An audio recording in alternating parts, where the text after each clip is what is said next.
तुम 4 दिन से कहाँ गायब थे? जान, मैं बिजी था। ब्रेड खाओ, मैं तुम्हें याद कर रहा था। तुम ऑनलाइन थे मगर रिप्लाई नहीं कर रहे थे।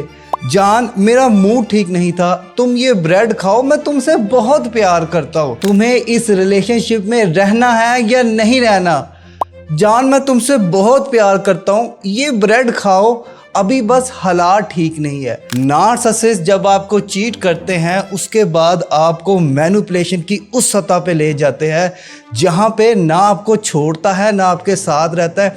झूठी होप, डार्क मैनिपुलेशन में इस झूठी होप को कहते हैं ब्रेड क्रम्पिंग। अस्सलाम वालेकुम ख्वातीनो हजरात, मैं हूं हारून इकराम, नार्सिसिस्ट अब्यूज रिकवरी कोच, और मैं अपने सालों के एक्सपीरियंस से आपको सिखाऊंगा why narcissist cheat. Bread krumping कहते हैं कि आप किसी इंसान को मुकम्मल मोहब्बत ना दे, मुकम्मल कमिटमेंट, क्लैरिटी, रिस्पेक्ट ना दे, उसको छोटे छोटे टुकड़ों में इमोशनली तौर पे अटैच रखें। ये ऐसी ही कंडीशन होती है जिस तरह भूखे के सामने रोटी नहीं, आप डबल रोटी के छोटे छोटे टुकड़े ज़मीन पे गिरा देते हैं और वो पागलों की तरह उसके पीछे भागता है। ब्रेड क्रम्पिंग से निकलने के लिए आपको डिफरेंस पता होना चाहिए क्रम्स वर्सेस रियल एफर्ट का।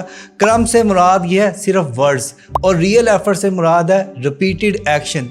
क्रम्स से मुराद है टेम्परेरी काम, एफर्ट से मुराद है जेन्युइन सिक्योरिटी। अगर आप चीटिंग के बाद नार्सिसिस्ट की झूठी उम्मीदों में स्ट्रक हो गए हैं, sad status, fake concern, mix signal और रैंडम मैसेजेस ने आपको कंफ्यूज किया हुआ है, आपको समझ नहीं लग रही कि फ्यूचर क्या होगा, तो नीचे दिए गए नंबर पे या प्रोफाइल में दिए गए नंबर पे रब्ता करके 1-on-1 online counselling session book करें। क्योंकि मोहब्बत वो नहीं होती जो आपको टुकड़ों में मिले। मोहब्बत वो होती है जो आपको सेफ, क्लियर, रिस्पेक्ट और चूजन फील करवाए।